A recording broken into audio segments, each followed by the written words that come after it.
মাছ কত করে দিচ্ছিস রে রতন? কাটা 280 আর গোটা নিলে 260।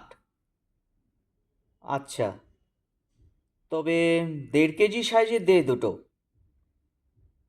আমার কথা শোনার পরই রতনের মুখটা কেন জানি না একটু শুকিয়ে গেল। তারপর কী সব ভেবে তৎক্ষণাৎ বলল, দাদা আপনি বরং কাটাই নিন, আমি কেটে দিচ্ছি। কাটার জন্য কোনো টাকা লাগবে না।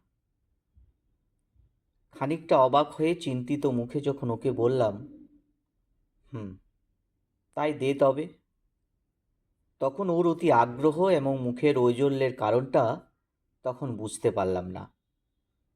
ঝকঝকে ইস্পাতের বাটিতে মাছ কাটতে কাটতে মাছের ফুলকা, নাড়িভুড়ি ইত্যাদি যখন পাশে ঝোপের দিকে ফেলে দিতে লাগলো, তখন ব্যাপারটা বুঝলাম।